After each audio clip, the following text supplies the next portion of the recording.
about this. I heard Vic in Midland for a little bit. You know, boy, he hit something that just right off hit me. I remember when Paul Ryan came out with the Path to Prosperity. It was answered all our problems and all this. Well, I actually read the thing, and not just the words. I looked at the CBO reports in the back of this thing. And I said, something's not wrong. Something's not right here, guys. We're getting smoke blown at us. I believe spending's going to increase at these levels because of baseline budgeting.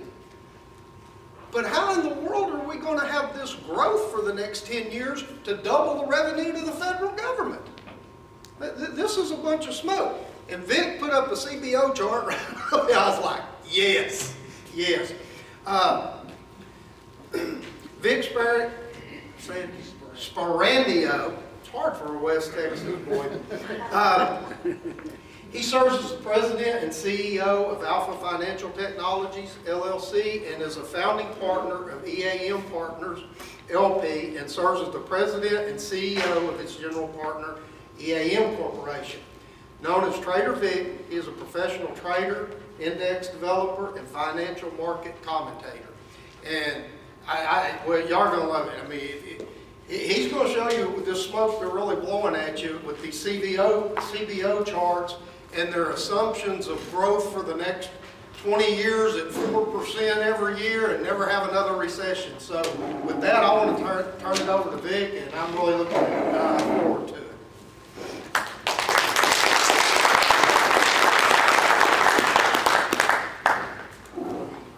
Turn on my microphone here. All right, is this working? Okay, yes it is. All right, first, now how long do I have, if I may ask?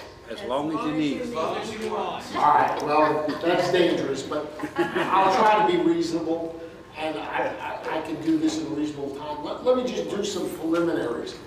I want to thank the people that bought me dinner, including Lyle Ann, who asked me to come and speak, and I'm proud to be here because I would have been part of the people that was willing to die in 1776, and so if it wasn't for the freedom that I had, and I started in Wall Street in the 60s, and, you know, I'd be putting bumpers on cars in Poland or someplace probably, but the point is, so I just attributed most of my success to the ability to be a free thinker and to promote myself as hard as I could.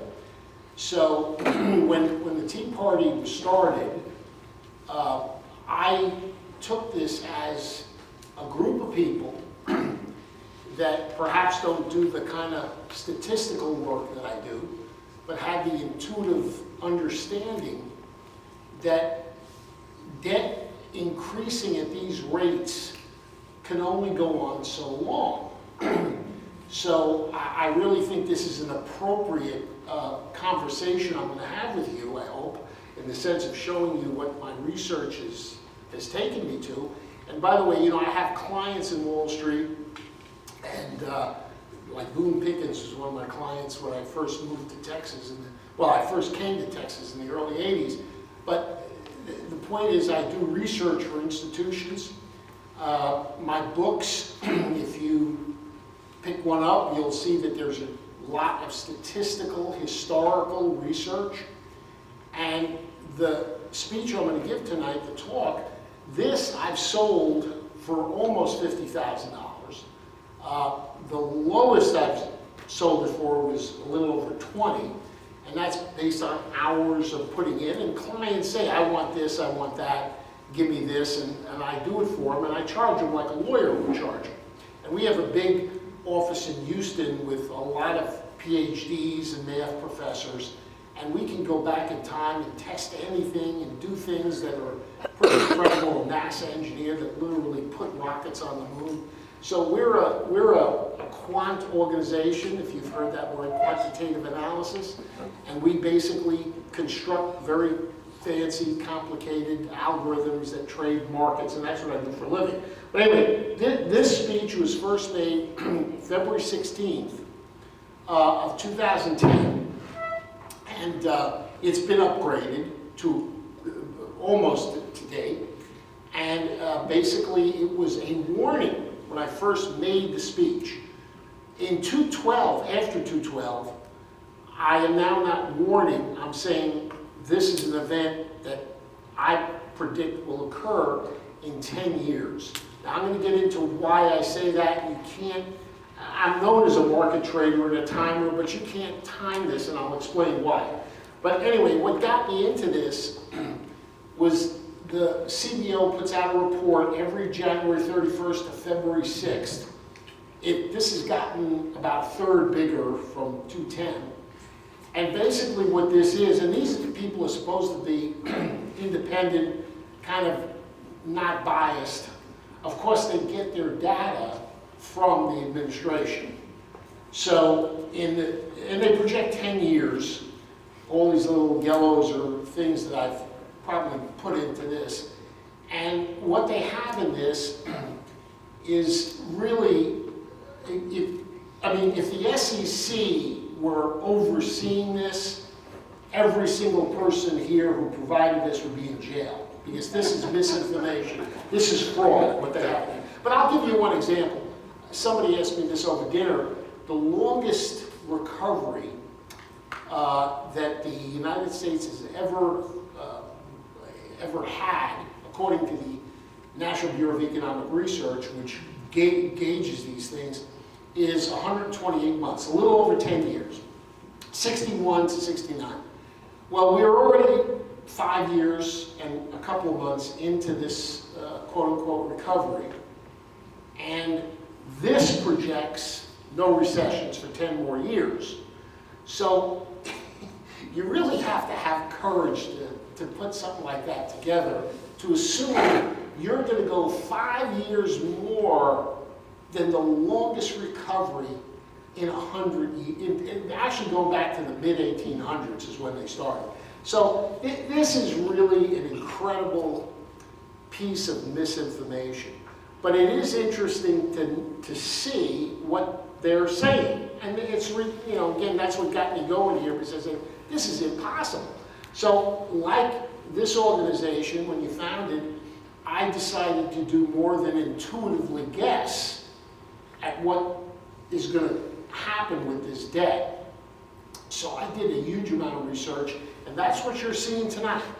So I call it hyperinflation a statistical inevitability, because it is inevitable.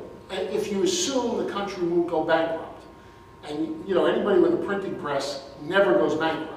So with that said, I'll go forward. Now, I don't know if you can see all this. This is a disclaimer, because I have 2 lawyers that work for my company, and it basically says anything I say here really is my opinion. Okay, so don't take it as fact. But anyway, it is fact, but I stand up for it. These guys won't let me out without putting disclaimers on things. All right, I'm an Austrian school economist, which means I believe in a certain free market approach, which is what the Austrian school was, led by this fellow up here called Ludwig von Mises.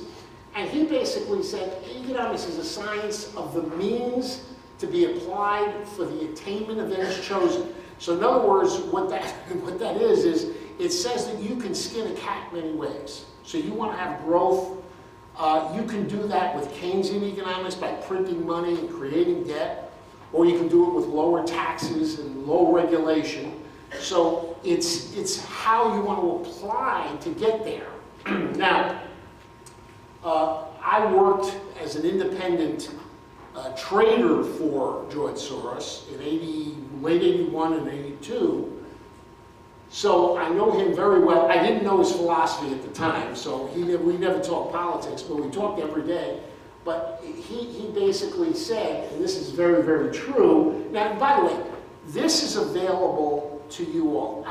There's a lot of data here, and I put it in here purposely. I'm not going to talk the numbers totally, but I have a lot of people that said, okay, Vic, could you send me that so I can check this out? And it is available, no cost. I mean, all you have to do is give me, or get my email and email me, or give me a card, and I'll email it to you. We don't solicit, we don't do business generally with the public, so you can get a solicitation. It's not that at all. I'm not selling anything.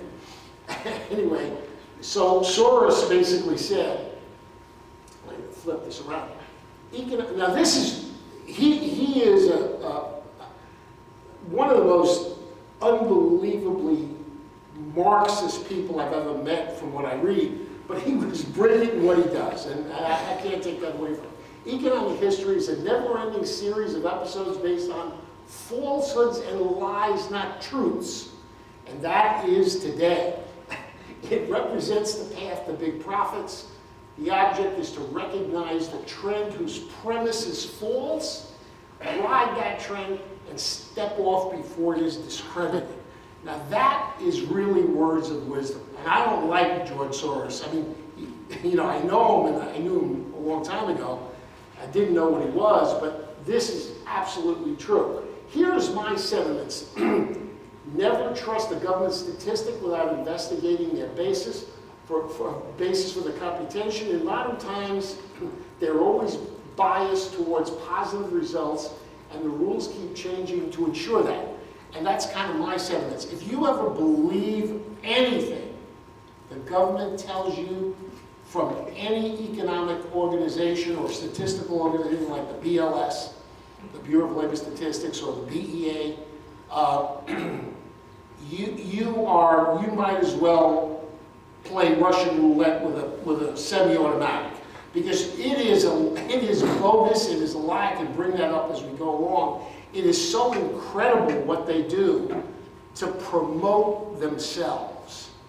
So I just throw that out there as just so you know, those are some of my sentiments. Now, I say, and this is not a warning, this is a guarantee that hyperinflation will occur. Now, most people are confused with the word hyperinflation. They think hyperinflation is kind of like the 70s multiplied.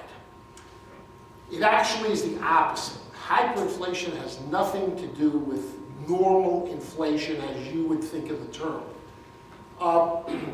Hyperinflation comes from deflation, or a recession, a big recession, where the government steps in and starts to print money in massive amounts.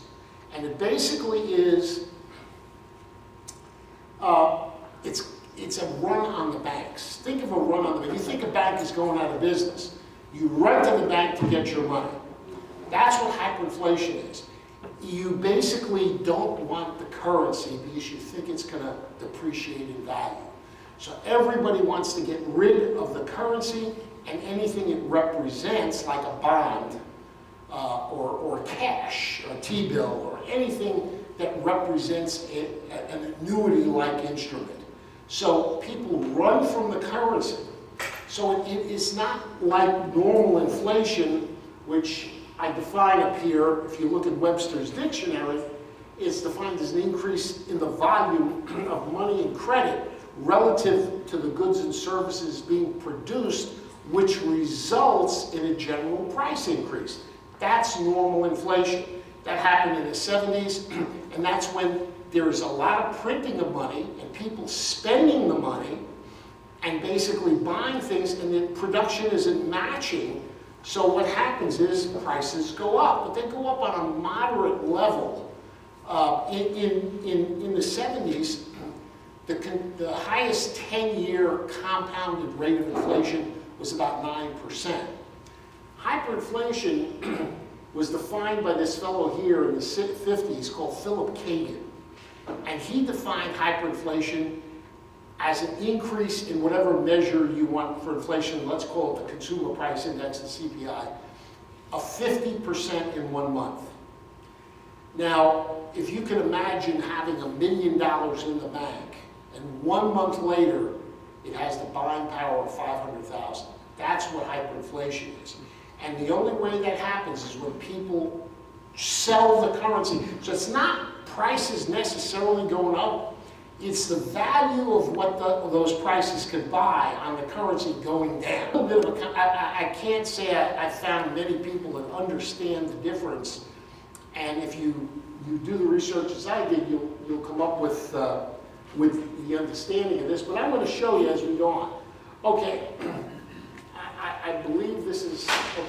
Well, this fellow, Lawrence Kapnikoff, he was recently published in the New York Times editorial section. He's a liberal professor from Boston University.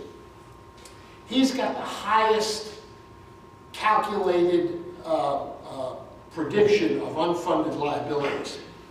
Social Security, Medicare, Medicaid. 212 trillion is his prediction. And he was written in the New York Times. It was a hell of an editorial for a liberal to write.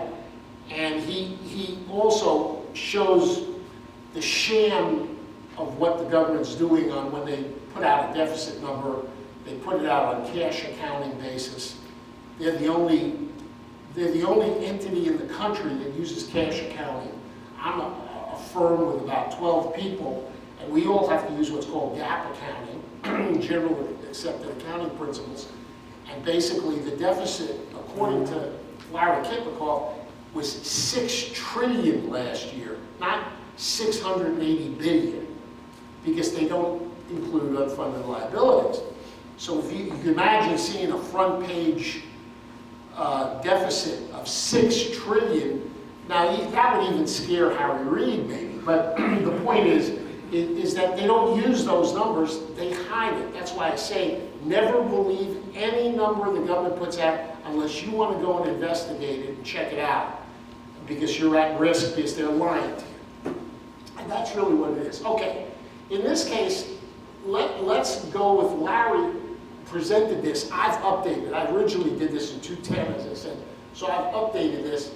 In 2006, you had an $8.5 trillion GDP, gross domestic product, which is also a sham, but for now we use the number. So this year, it's estimated fiscal year ending September to be 17.3 trillion. So if you compound, excuse me, that's the debt. What am I doing? That's gross debt. 8.5 to 17.3, the debt increased 103.4%.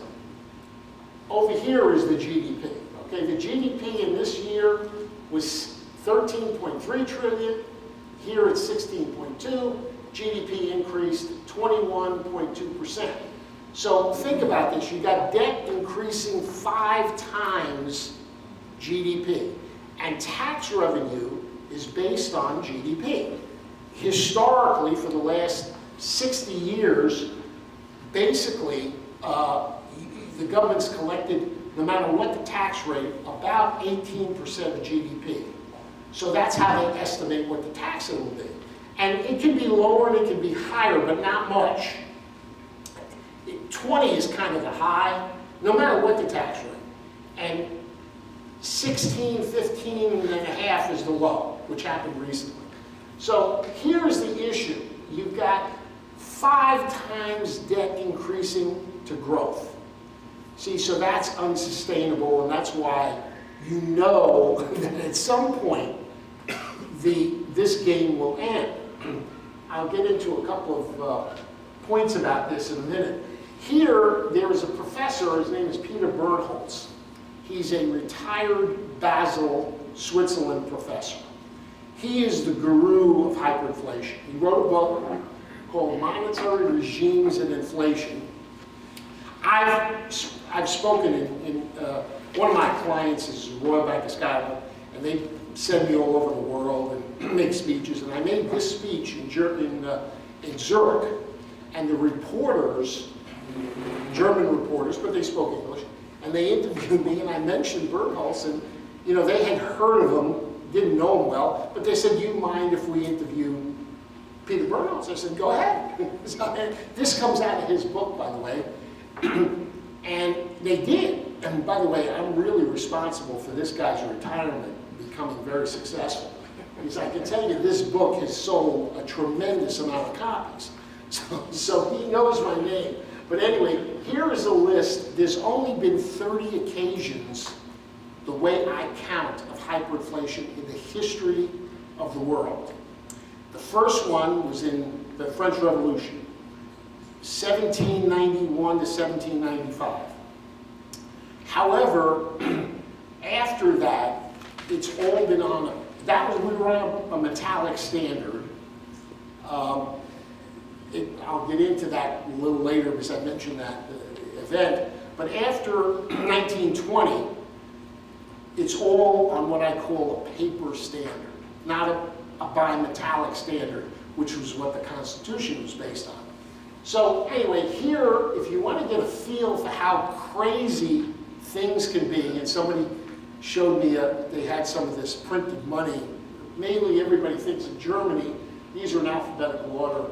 1920 to 23 was the hyperinflation in Germany. And remember, this is 1 month I'm going to show you. In Germany, 29,525.71% price increase in 1 month. Oh. Now, there's a guy with the Cato Institute named Steve Hanke, and he's a knowledgeable guy, and I have nothing against him. If he was showing you this, he'd have about 54 of these. And the reason his is different than this one, I added the Zimbabwe here, by the way. When Peter Bergholz wrote his book, it wasn't in there. But what Steve Hanke does is he says, okay, if the definition of hyperinflation is 50% in a month, well then when it stops doing that, it ends. Well, that's really silly, right? Because 1 month it could be 48 or 46, and then the next month it's 58, and et cetera, et cetera. So you really got to look at the period of that particular country. Otherwise, you're really double counting. I mean, it makes no sense. But anyway, he's an academic, and that's what he did. But the winner here is Hungary, 45-46. Now, being from New York, and I grew up as a kid, and I watched Mickey Mantle. I knew Mickey Mantle a little bit because he was a Texan. But Joe DiMaggio was one of my favorite. He's Italian, I'm Italian. So he was one of my favorite people. And to me, nobody is ever going to break Joe DiMaggio's hitting streak record. 56 straight games he hit it. I think the second is like in the low 40s without being, and really older, people who played in the 1800s. So anyway, Hungary, this number is never going to be exceeded. And I'll tell you what that number is. 1.295 times 10 to the 16th power. Good God. And that is 129 quadrillion, 500 trillion price increase in 1 month. Now I'm going to break that down to human terms. That means that prices doubled every 15 hours. So if you want to buy bread and it's $1, 15 hours later it's $2, 15 hours later after that it's $4 and $8. It doubles 49 times in 1 month. So nobody is going to break that record. I just want to show you how crazy things can be, because I can't believe when I was doing this, that people allowed this. So you can see where we are now, that people can allow crazy things to happen. I mean, this is insanity here. All of these numbers, and recently Zimbabwe, 231,000% increase in prices in 1 month. So I do that, I'm throwing this out there to show you how insane the world can be. But it's only happened 30 times. Okay. Oops. What did I do here? Okay, keep going. Now, there's 3 ways to measure this debt number in relative terms. One is the typical debt to GDP, which you see in the papers most of the time. And right now, Japan it's actually higher than this, 226%, which means their debt to their GDP is 2.26 times what they produce in a year based on GDP numbers. And that is incredible. Zimbabwe went into hyperinflation. It had 304. And the United States is now 107. But if you read this and you hear economists, they use what's called public debt. They don't use what's called gross debt. Gross debt includes Social Security. This is what we borrow against. This is the debt limit number. They don't use that number because they basically say, well, it's a government. It's government owning. You know, the government puts money in a Social Security file cabinet, an IOU, a bookkeeping entry, and they say, well, that's really not debt that the public owns. The important number is what the public owns, which is about 13 trillion, not 17.7, which you see on the debt clock, if you look at that debt clock showing. So, again, that's a way to try to fool the people. Because if we're borrowing based on the debt limit, you got to use 104. But of course, that 104 doesn't count unfunded liabilities, off-balance sheet items, which are Fannie Mae, Freddie Mac, Amtrak, the post office, student loans, et cetera, et cetera, et cetera, which adds up to about another $10 trillion. Fed balance sheet, it's going to be 4.5 trillion this year. That's debt that's been sold twice to the public, effectively. So when you add, and I'm going to throw a state debt in there, which is about 3 trillion. So really, the government's responsibility, which they don't explain, is that there's another 10 trillion, but they don't count that. It's off balance sheet. This is Enron accounting. So here, this debt to GDP, though, it can go on a long time. Like Japan, I'm going to tell you why Japan has this ability. It comes in later. But the second one, let me get the second one here, is if you have a budget deficit of 20% of GDP, there never has not been a country that hasn't gone into hyperinflation that had a 20% deficit in 1 year. That's what that means. So the biggest we had was a little over 10, which was in 2009, I believe. So that happens rarely. Now remember, we're only dealing in 30 countries. So as a statistician, I have to warn you that when you don't have a lot of data, the numbers can be not as predictive as you would if, for example, if I was an insurance company predicting the median age of death by using a 318 million people as my base. So in this case, however, this number one number, which the United States reached several years ago, is if the government borrows 40% of what it spends, no country in that mix, there are 11 of them, has not gone into hyperinflation.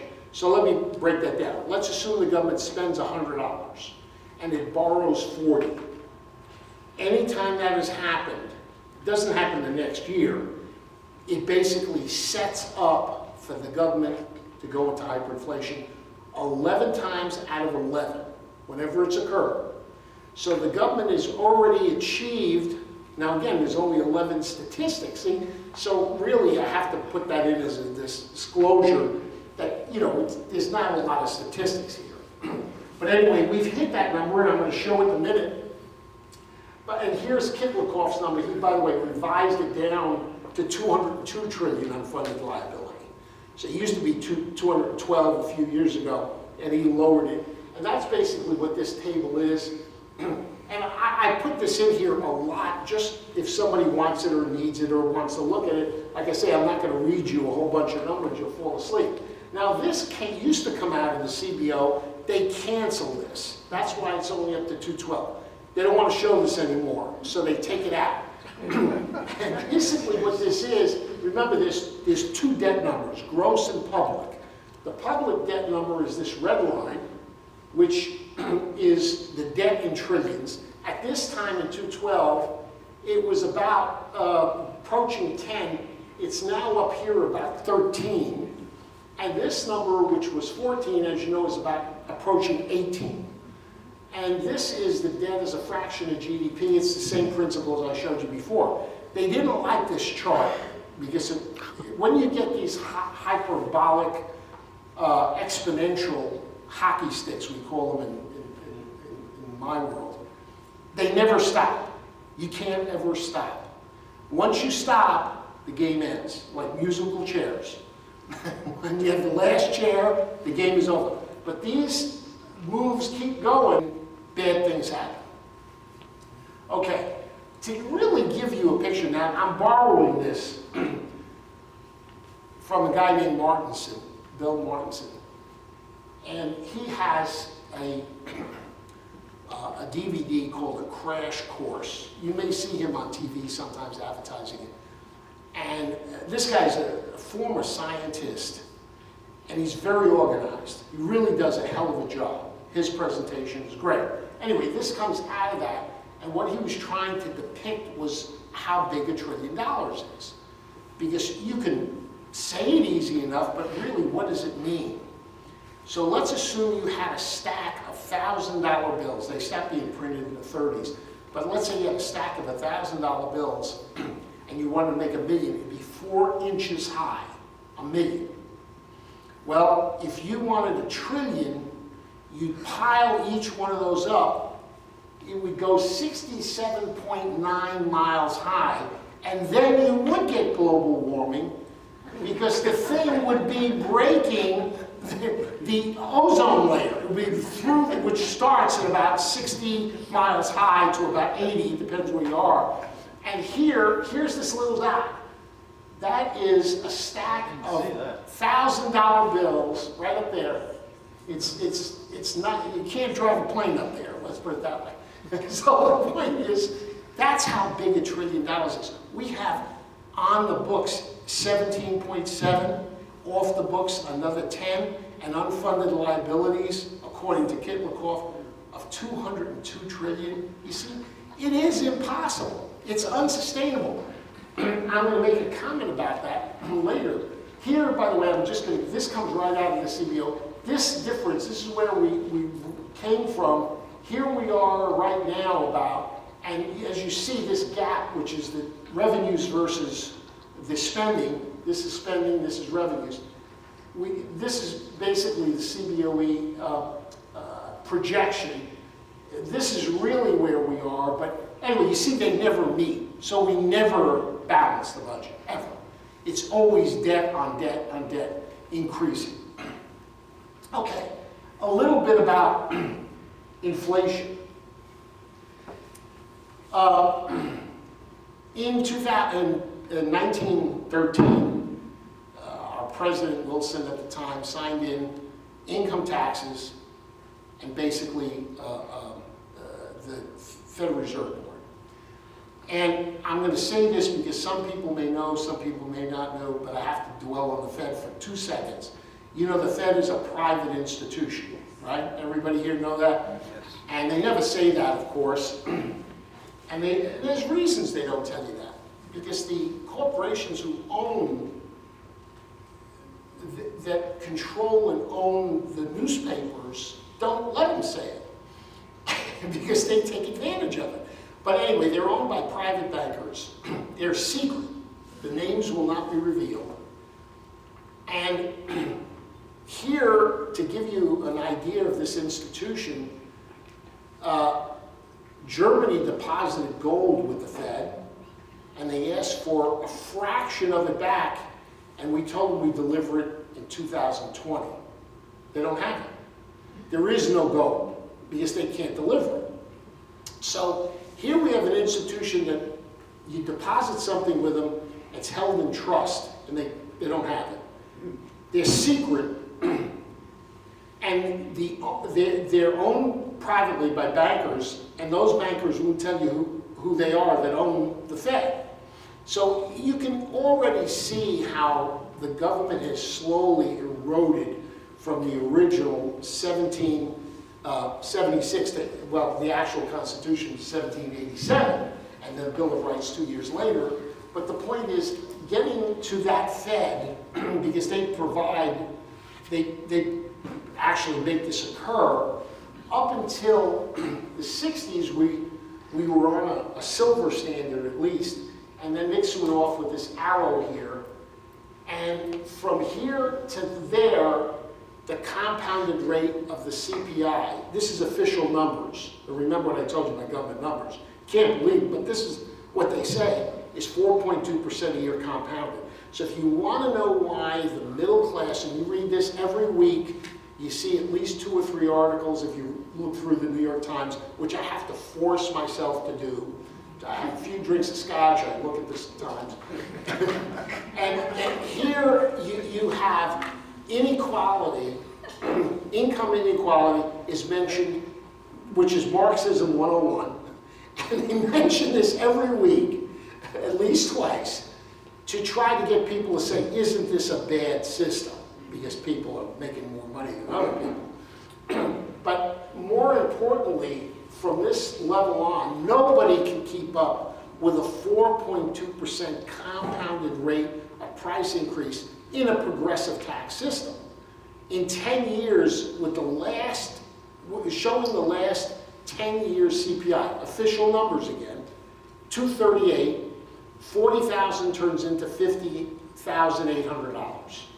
Now, progressive income tax will take more of that money away from you. So if you want to know why the middle class is hurt and their income is declining, or if you're retired and you're on a fixed income, it's because of the Fed. They're the ones that create this. But you see, those articles never mention inflation being responsible for lowering the median income of the middle class. In any respect, this is the part that really is amazing to me.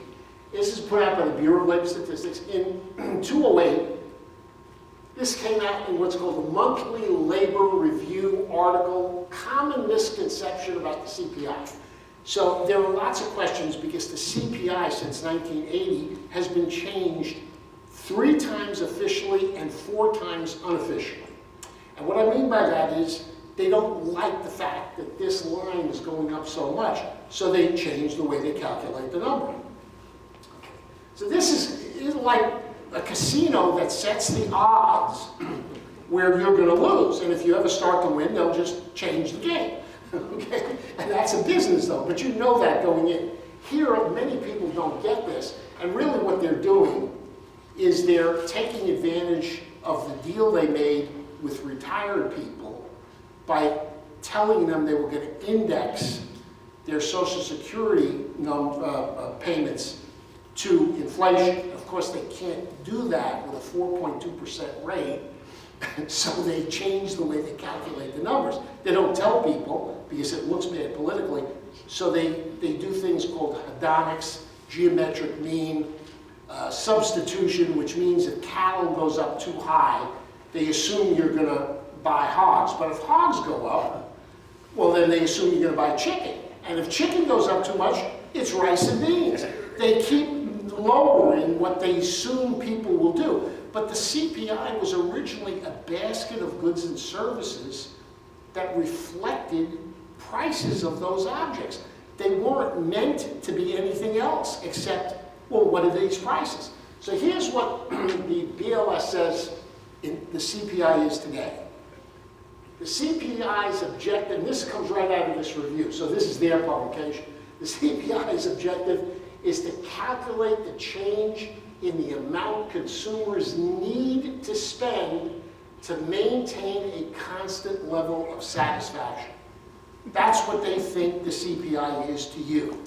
So if we had some steak tonight, thank you again for the dinner, if that's my level of satisfaction, but your level of satisfaction might be, you know, Dunkin' Donuts. I don't know what they think. Everybody's level of satisfaction is different. But here, they're basically telling you what you need to be satisfied. This is, to me, the most obnoxious thing I've ever read that government has said blatantly to the public. Unbelievable. So, I mean, here I'm throwing in some numbers, but I'm not going to read you the numbers. And this chart's very important. If you grew up in the 70s in college and 80s, you would have learned Keynesian economics.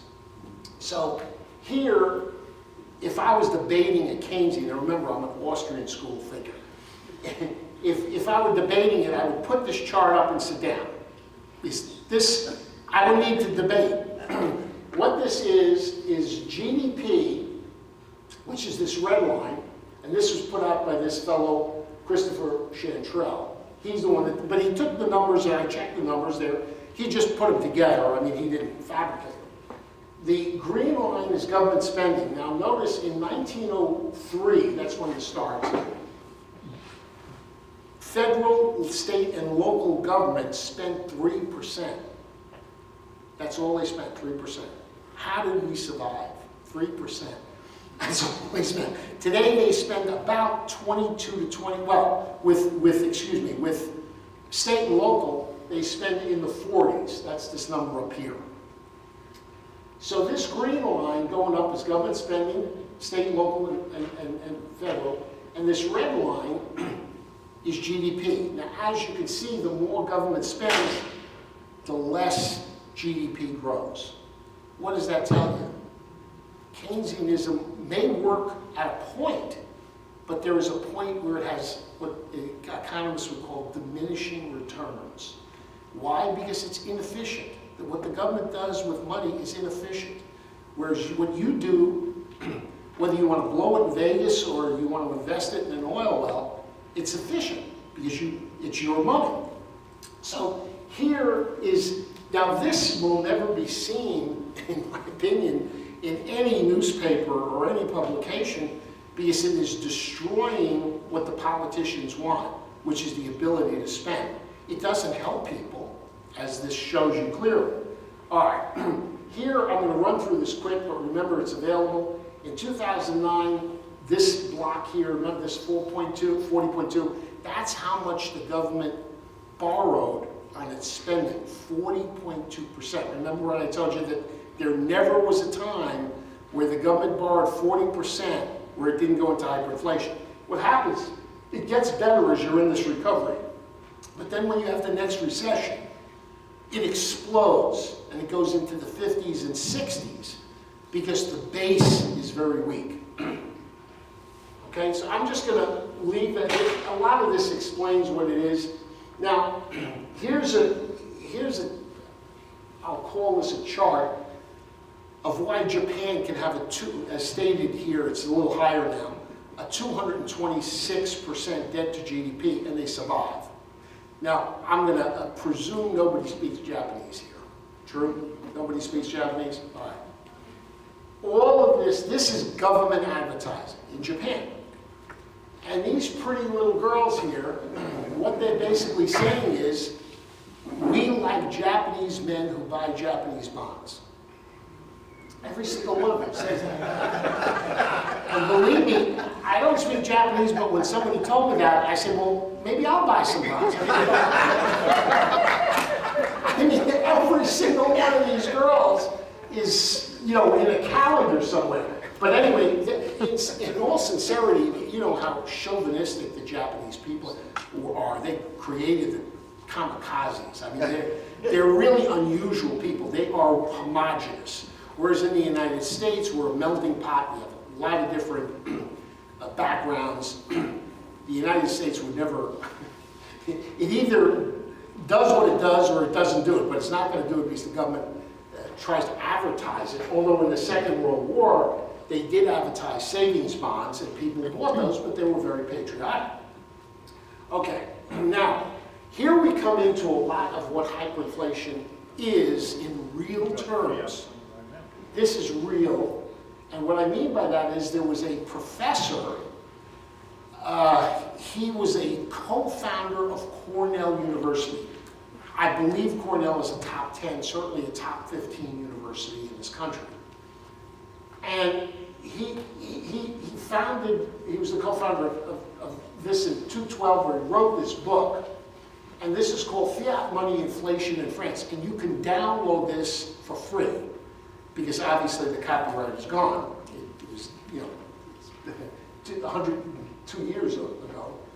And what he did, he went back and priced things through research of what the prices were before the French Revolution and near the end of the French Revolution. So in 1790, for example, a bushel of flour was 40 cents.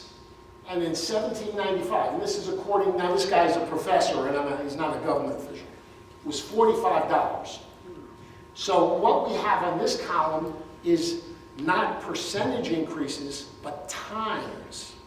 Huge difference, right? 115 times to buy a bushel of wheat. See, this is kind of interesting, a carload of wood and you know, a pound of soap and a pound of candles and one cabbage, 8 cents to $5, 63 times.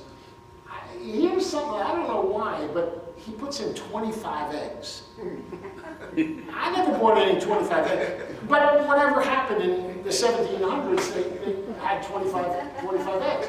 But anyway, one gold franc, and this is important because this is what I don't, as again, I'm not in the gold business. And I'm not selling anything. But from part of this research, one gold franc increased 288 times. So, what I'm saying, assuming that this is going to happen someday, how do you hedge yourself? How do you protect your net worth is really what this is boiling to. If you bought 5% of your net worth in gold coins, put it in your safe next to your guns, hopefully you got a couple of big dogs, you have, if it's 20 times, you've hedged your net worth. See, if we became hungry, whatever it is, you're gonna be, your net worth with 5%. So if you have $100,000, you buy $5,000 of gold coins, and I recommend specifically, I don't want to get into taxes, but you should buy U.S. gold minted coins, not numismatic coins. The ones that still are minted, these eagles they call them, and if you buy those, without me getting into the, you can ask me questions, but it's the most efficient, and you buy $5,000 or $100,000, and you, according to history, on all these occasions, your net worth will be preserved, even if you have the $95,000 in cash and it goes to zero. The gold coin will go back up at least 20 times, probably more. But anyway, you can download this book. Pardon me? Sorry, I just told her to write that down. I'm sorry, I meant to whisper. Oh, okay, no problem. Anyway, you can download this book. It's about 60 pages. It is the only hyperinflation that occurred on a bimetallic standard.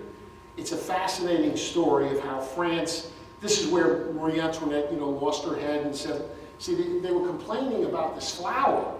Actually, that was how she got put under the guillotine, is because people were complaining about the price of flour. And she said, let them eat cake. That was not a cool comment, because the people definitely got angry at that one. So anyway, okay. Now, here's a whole bunch of numbers, which I'm not going to read to you. As I said, I've sold this research, and when you deal with institutions, this is what they want. But anyway, what I'm going to do is read to you I'm going to point out one number in this whole mishmash. According to the CBO, in 10 years, 2024, this is their number, it's in here. The debt they're projecting is going to be $27 trillion. This is, again, not counting the off-balance sheet, the unfunded liability. This is using cash accounting, not GAAP accounting. $27 trillion. So they're assuming this is the growth rate of debt. Now, understand that from 1978 to date, debt has grown at 9.1% compounded. And 1978 is an arbitrary number, 37 years. You can pick any year you wish. Debt grows at 8 to 9.5% in the US, religiously. Therefore, this is about half the real number, historically. Well, 27.2 trillion will be the debt in 10 years.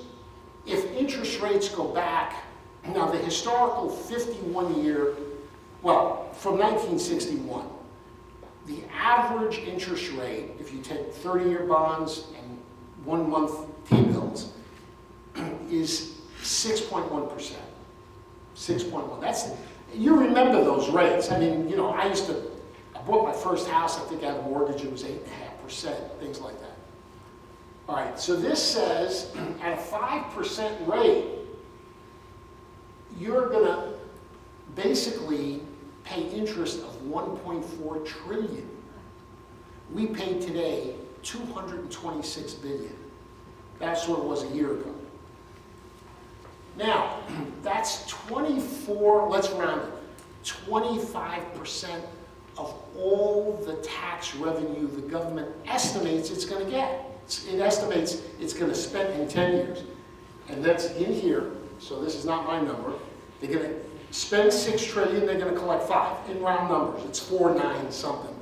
So 5 trillion. So think about 1.4 trillion in interest. Where's the money going to come from?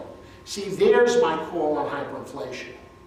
Because you can't get that extra money. I mean, if you don't pay the debt, if you don't pay the interest, the debt they roll over. But if you don't pay the interest, what happens is you default. So you have to pay the interest. So the only thing the Fed can do, or the Treasury can do, is borrow the interest. Now you've heard these stories about the mafia that, you know, they demand the VIG, and you can't go to them and borrow $1,000, and then the next week go back and say, listen, how much money do I owe you? You owe me 100, and say it's 10% VIG in a week, and it may be low. They say, well, okay, loan me the $100 and I'll pay you. See, that doesn't work. And now, here we are in psychology, and that's why a guy like me, who really has made a living making some incredible market calls, because I do a lot of research, but aside from that, and I can't tell you when this is going to happen. And the reason is it's psychological. Hyperinflation comes to pass when the people won't accept the money. Right now, everybody, including me, we have cash in our pocket. Why do we have it? Because other people will take it. Okay, I get in the cab, the guy takes the money, everybody's happy, it seems.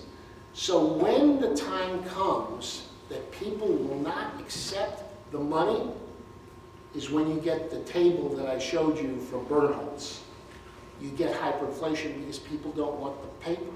They run from the paper and they buy gold and silver or necessities like wheat and corn and things you can eat. So when that will be, I have no idea. But I am willing to put myself on the line that if the government has to borrow 25% of what it takes in to pay you the interest on what they're loaning to you,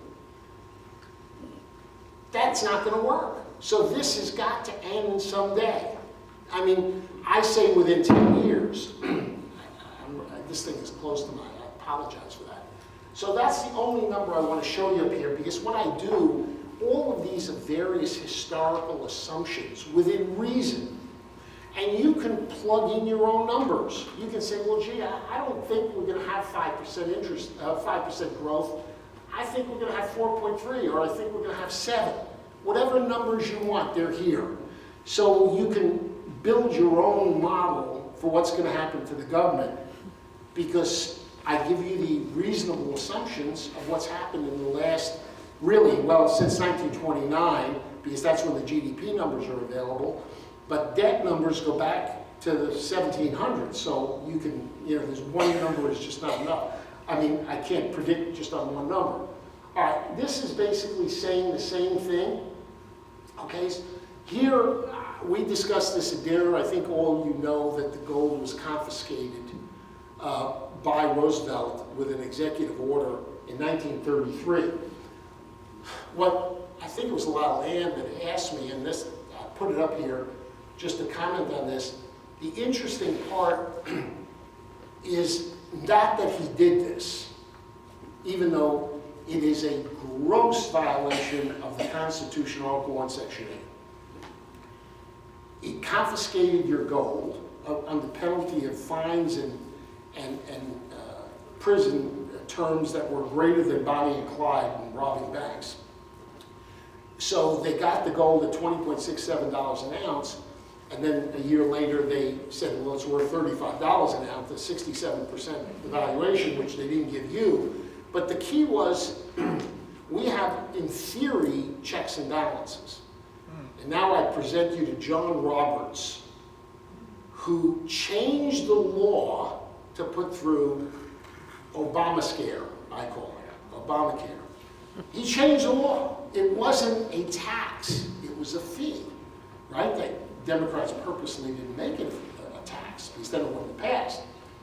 So John Roberts took it upon himself to change the law. Now, in 1933, you'd say, well, how could you take constitutional money away from the people? It was the money. There's nothing in the Constitution that allows you to print paper anywhere.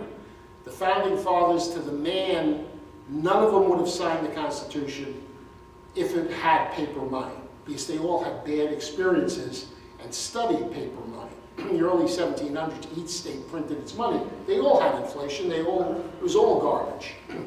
So here he takes the money away, and they sue the government. 4 people sued the government, and the Supreme Court wouldn't take the case.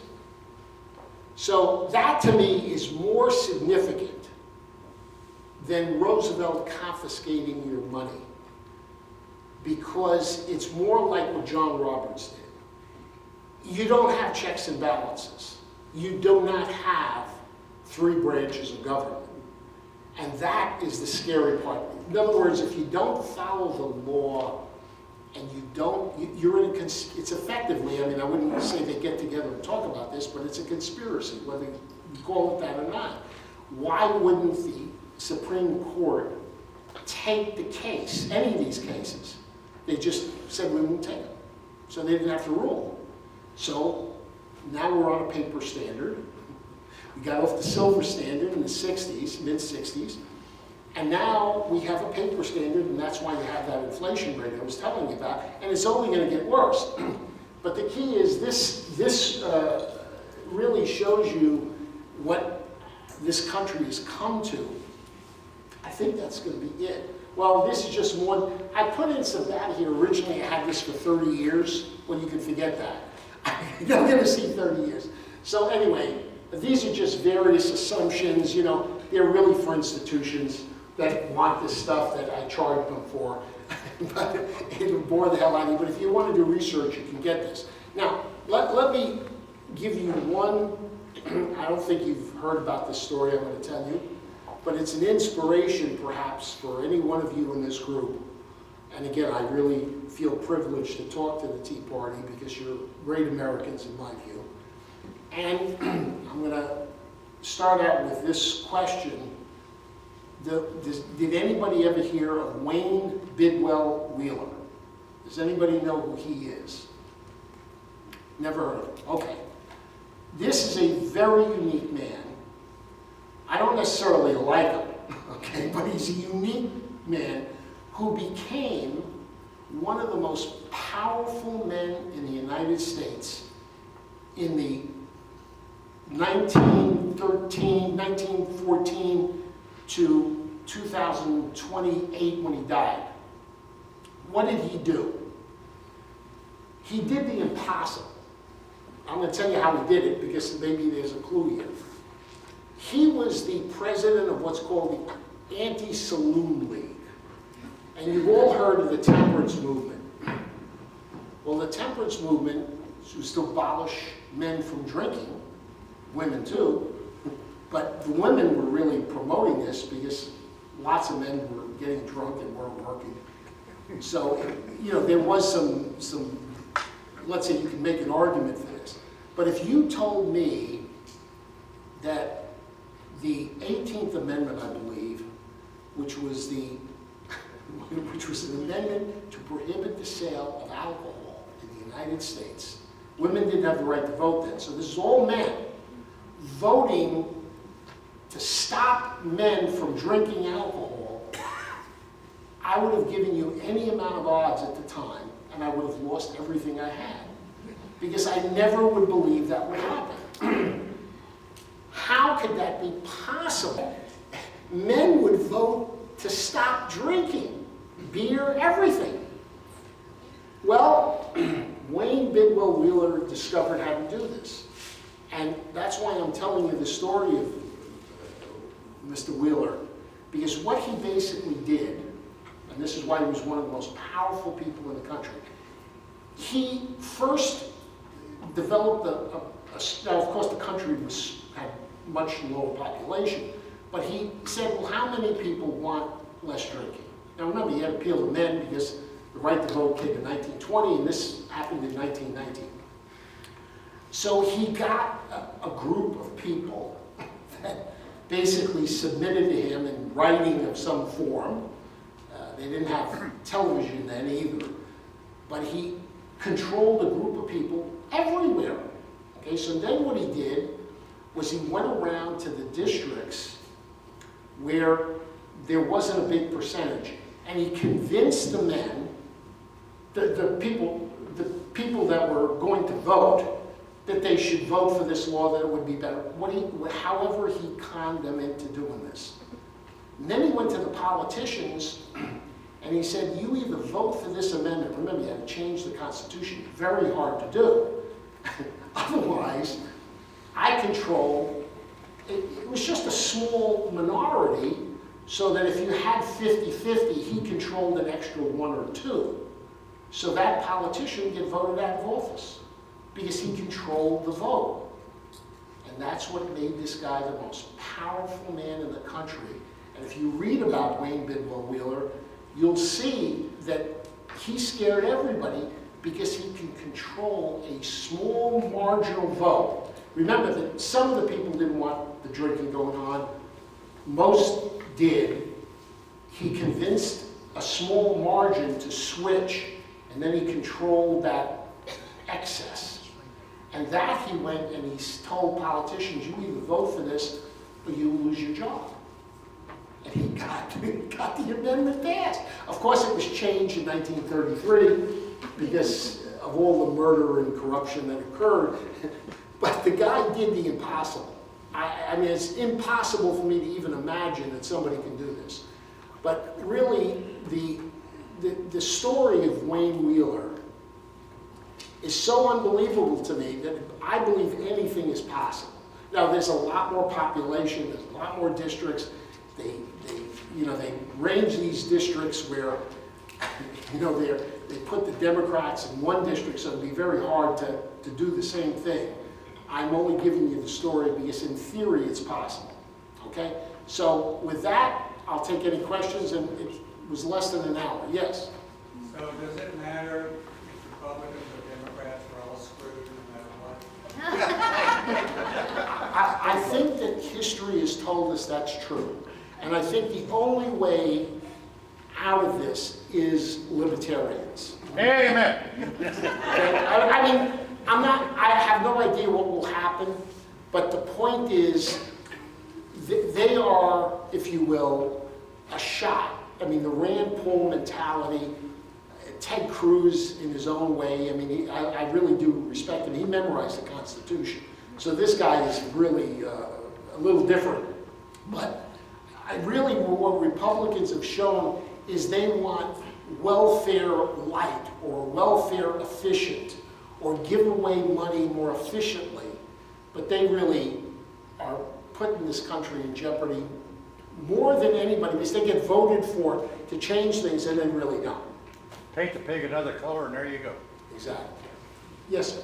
You said that the hyperinflation will be kicked off by the psychological change where money won't be accepted.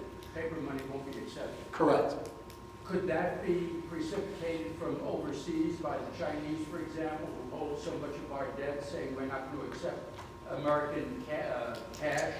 It absolutely could. They own about $1.4 trillion now, $1.3 trillion, $1.4 trillion, and what they would have to do is start to sell it. And Japan owns about the same.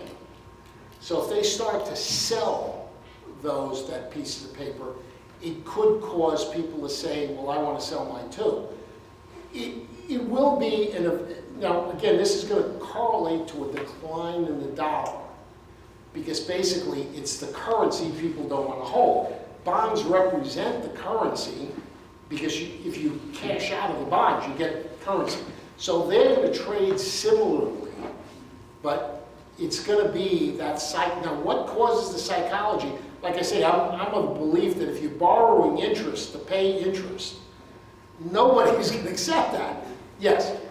My question was, if we're going to borrow interest to pay interest, we'll go to the Chinese first, won't we?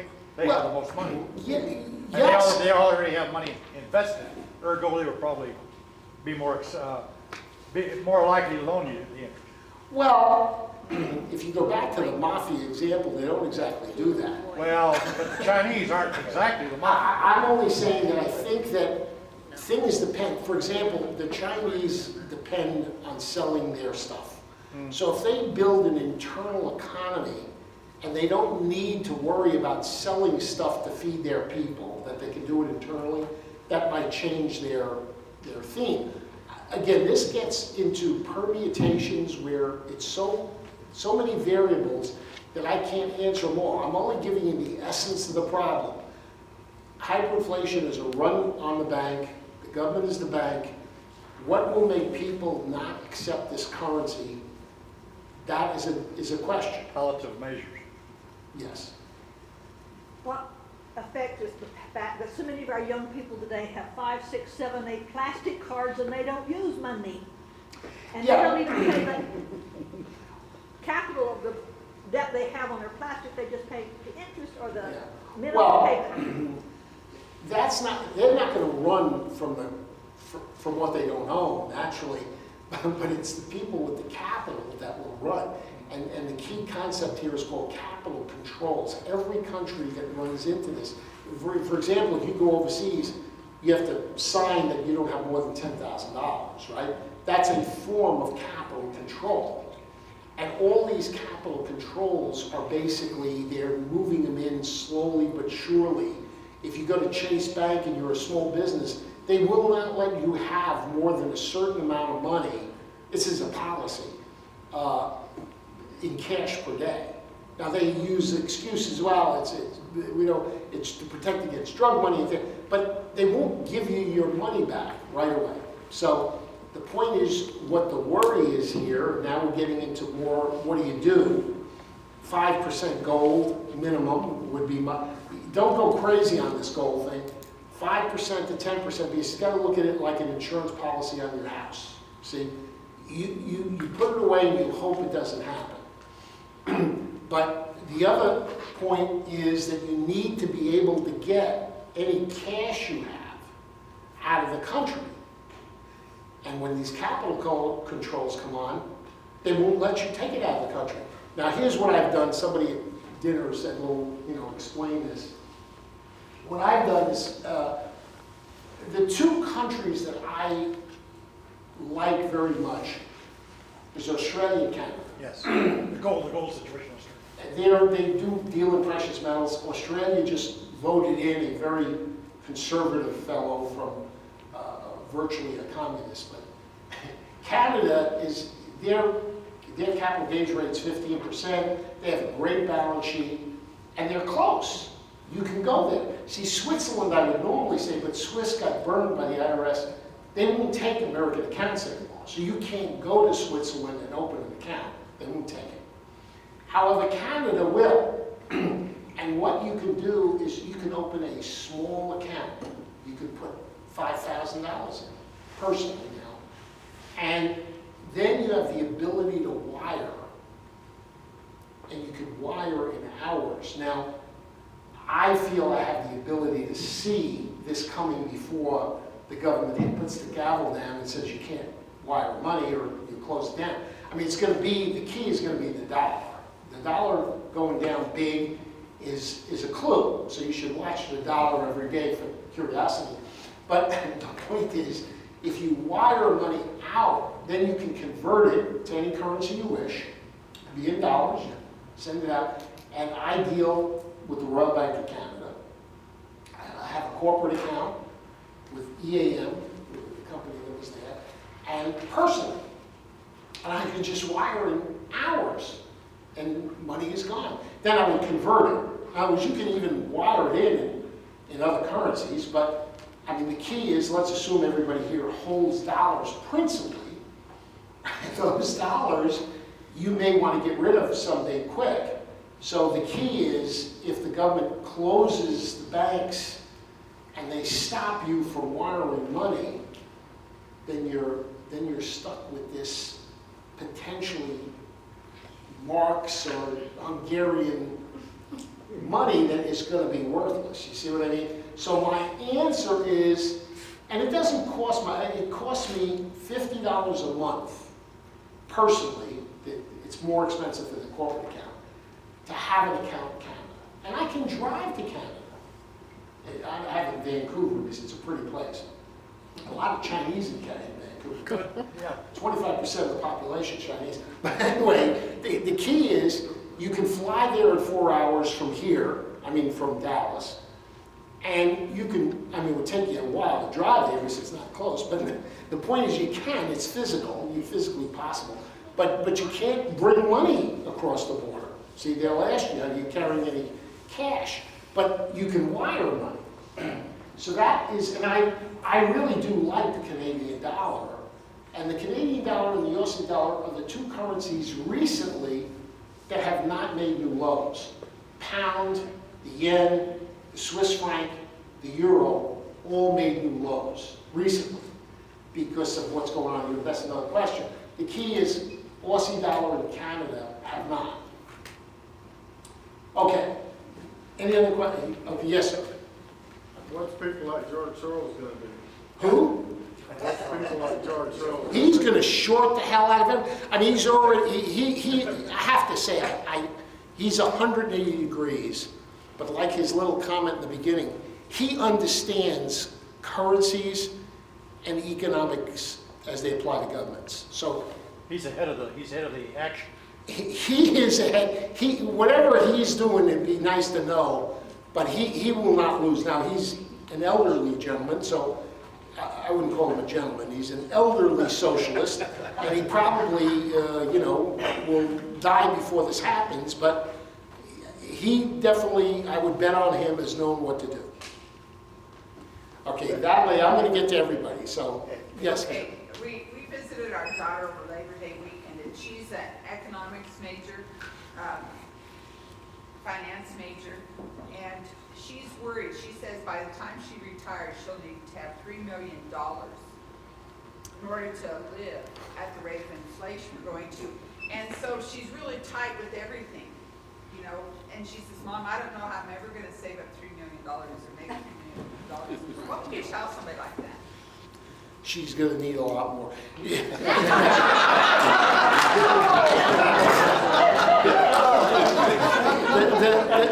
The point, really, the 3 million, also, I advise everybody to own a little gold for this, what I call hedge against your net worth, right? But what I do for people and advising them and the things I create is really based on extreme diversification. The more diversified you are, the better. And I can't emphasize that. I don't know how to describe it. I created a model for an insurance company,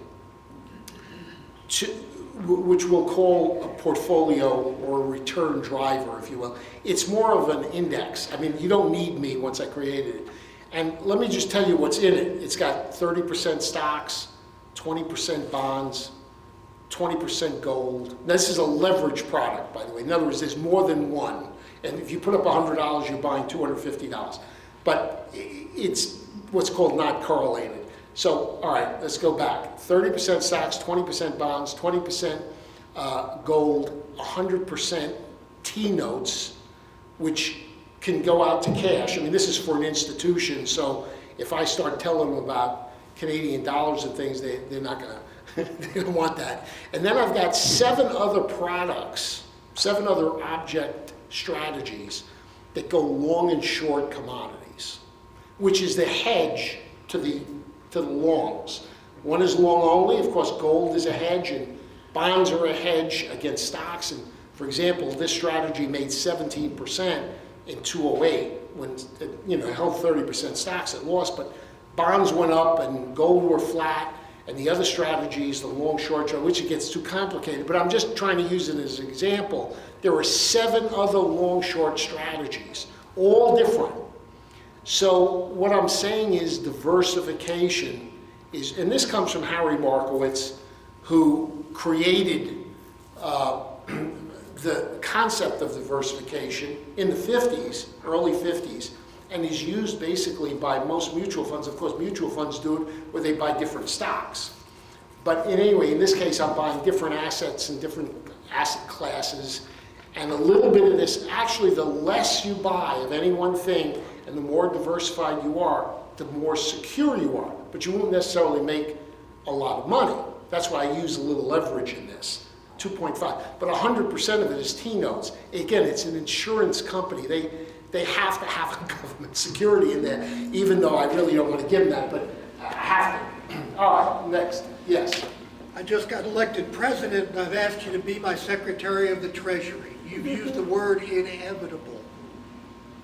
What do we need to do at the federal level to try to avoid the inevitability of this calamity?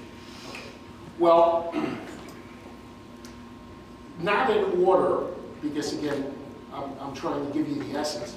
First, you have a flat tax. I would say 15%. Offsetting the flat tax, you have to privatize Social Security. And what I mean by that is not hurting the elderly who are on Social Security. You give the people who are, they give people a choice. Retirement care. The people that want it, you should keep an obligation, right? The people that are not on it, that would rather have, instead of a Social Security payment, they put their money in an IRA.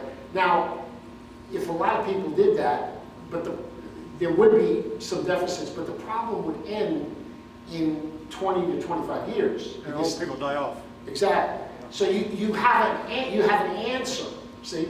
And then what I would do is privatize healthcare. I have ways to do this, but I would make a competitive environment. When you have a competition, you know what, John D. Rockefeller, who is the wealthiest man in the world by far, if you added Bill Gates and Warren Buffett's net worth together, multiplied it by 3, John D. was richer. He had $600 billion in today's dollars in 1903. Whoa. And what he said was competition is sin. That was his slogan. You can go Google it.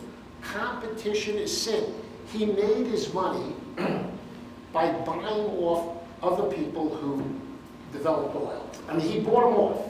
And then he prohibited him from making money eventually because he was so big, he outbid contracts and he put them out of business. But the point is, if you want to have lower prices and efficiency, you need competition, like in anything. So you got to make the Medicare system into a competitive system. And again, I can give you the details, but that's not for this room because I've thought a lot about this. But the key is those would be 3 of the things. Now, one of the things you'd have to do is lower, like I said, the average rate of spending, according to the CBOE in this period, CBO, is about 4.5% to 5% increase in spending. You got to lower that to 2% or 1%. And then you got to lower taxes so that you get people to want to invest and create businesses. And this is what takes place in Hong Kong and Singapore. Hong Kong and Singapore have flat taxes, no capital gains tax, 0. And they are the greatest growers now. China's starting to interfere a little bit with Hong Kong. But the key is, you look at Hong Kong and you look at Cuba. Milton Friedman made this example. Which one would you rather be? And all this malarkey about income inequality. Hong Kong, for example, has a very high what's called Gini index. It's a measure of income inequality. The US has a high one too. Why?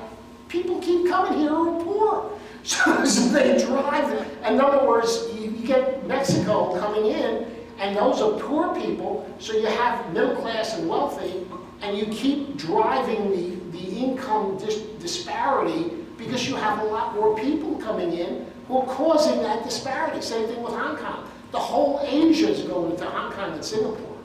So anyway, first step would be taxes. The key is taxes, keeping them down, and then controlling the spending and privatizing the two bankrupt things that are Social Security and Medicare. Yes, sir. Thank you. The President has asked me to ask you, Mr. Treasurer, if you think it would be a good idea, since there is an awful lot of public land west of the Missouri River, if the federal government sold that federal land to Americans or whoever else wanted to buy it, and took all of that money from those sales and reduced our debt, would that help? Without a doubt. And that, by the way, I have a book that is, I have 3 Wall Street books, which are how-to books. And then I have one novel, which is on the Fed. It's called The Crash Maker, A Federal Affair. It's a very long book. It's 1,573 pages, 72. But the key is, in that book, I say exactly that. You sell the land and you pay off effectively the debt. So you've got to, you and I are on the same wavelength. Not only that, you had tax base. Well, that too, but I mean, how do you get rid of some of the debt is by selling off the land, because the government doesn't want you to use it. Look at the Communist Manifesto. He's got 10 measures to overturn capitalism. Number 1, I said this at dinner, is for the government to take the land. And that's what the government's trying to do with Bundy and many of the other people. EPA, etc. Exactly, exactly.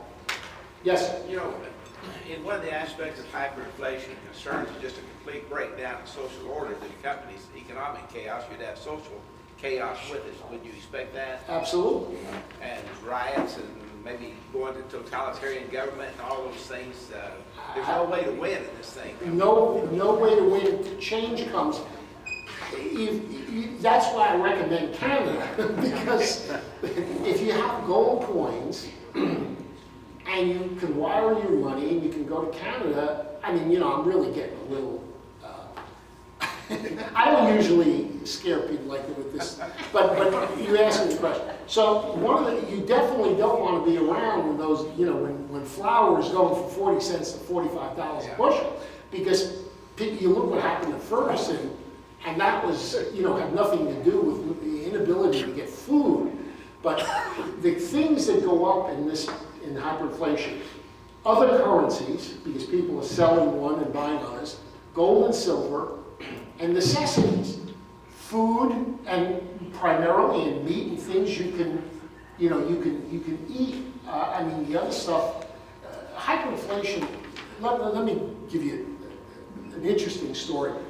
I gave this speech in Brazil, in Sao Paulo, and I was soliciting for money at that time. I mean, it's not many years ago, maybe 4 years ago.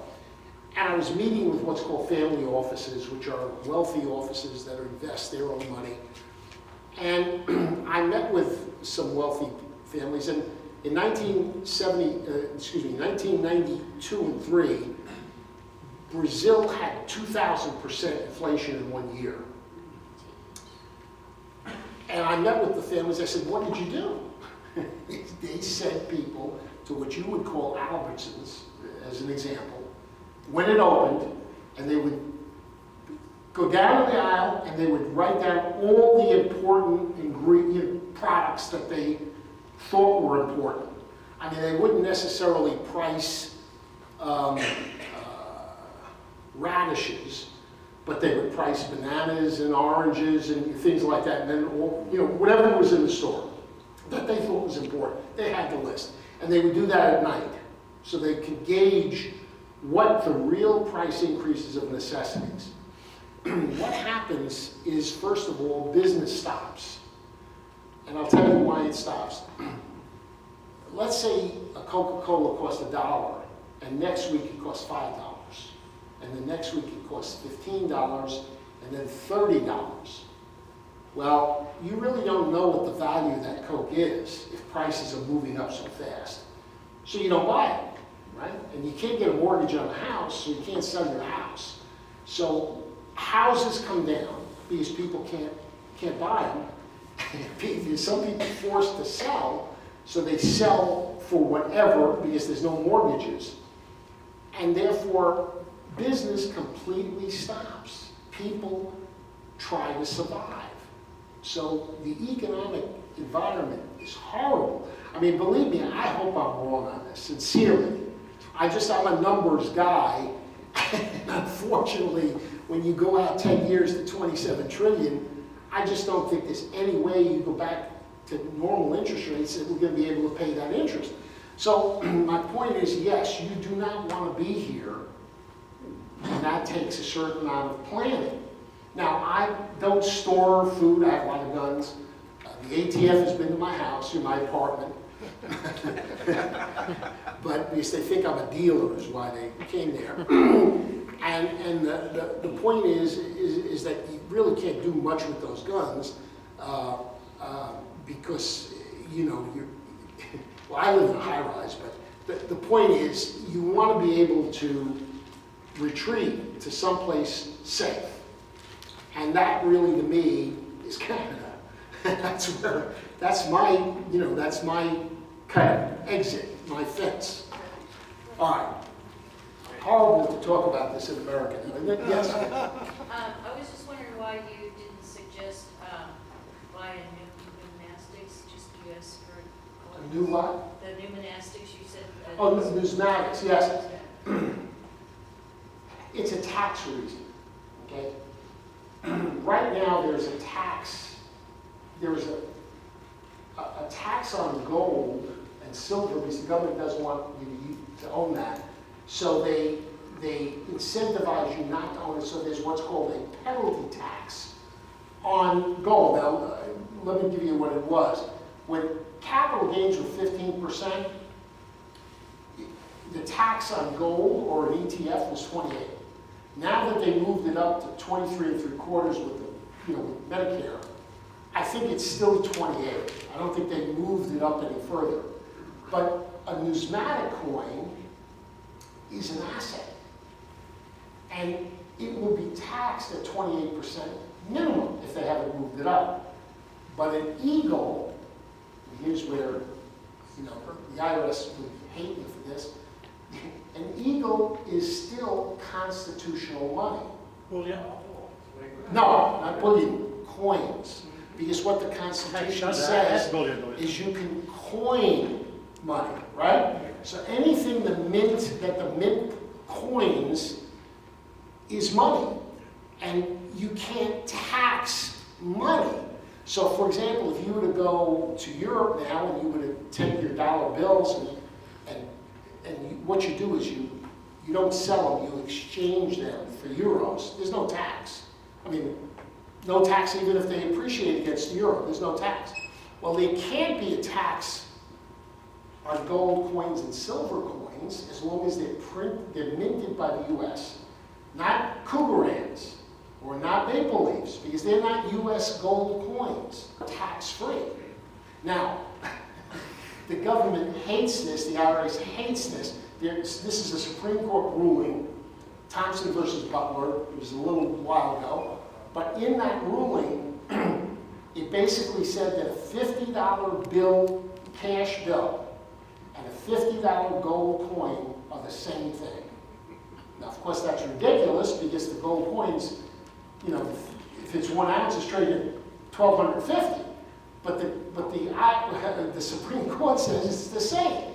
So it's a tax reason why you should own only minted U.S. gold coins that have no value other than their money. It's constitutional money. As a matter of fact, you should put on your check if you're buying this from a coin dealer, meaning I deal with a mint dealer. There's 11 of them. And I'm exchanging, remember, not selling, I'm exchanging for constitutional money. I put that on the check. All right, so whatever I'm buying, I'm buying constitutional money. There was a company that tried paying their wages to their employees with silver and gold coins, and I don't think they got away with it. They have to have what's called a gold clause contract. And that is written by specialty people who are Supreme Court kind of lawyers. And there is a way to do that. But if you don't go by the essence of exactly how to do it, the IRS disallows it. But you do have, there is a way to do this. It is somewhat complicated. And of course, they don't want you to do it, so you never read about this. But I always advise without, if you didn't ask me, I wouldn't tell you, but you asked me, so I can tell you, because I don't want to be known as somebody that's preaching how to get around taxes. So the key is, if you buy these gold U.S. minted coins and silver, you are buying constitutional money. How can it be taxed? It can't. And Butler versus Thompson said that. It's the same as paper money. All right, now it's 20 after. How about one more question or so, and I'll let you go home. And did you people eat dinner yet? We were talking about this. And we must be hungry. I mean, we ate. I think what we did. All right, last question. Somebody got one? Are we done? For those of us that are older than dirt, I've got great-grandchildren.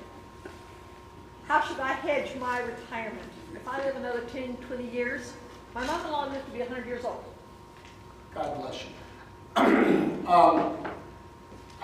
The only thing, as I said, when people ask me that question, because after I leave here, you're not going to have access. So if I said, oh, buy Apple, well, then you're never going to see me when I'm going to say, well, gee, I forgot to tell that lady at the tea party to sell it. So the only thing I can say is to be diversified and own some gold and silver, but not too much.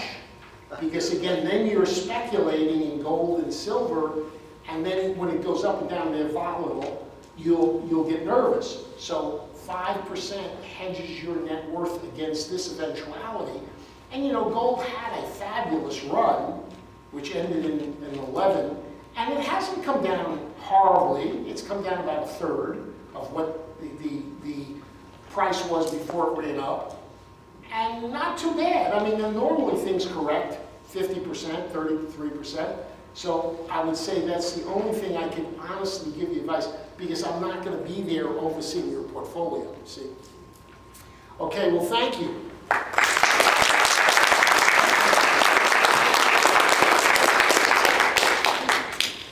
Told y'all it'd be good. I've been waiting for the whole presentation ever since we were in Midland and saw part of it.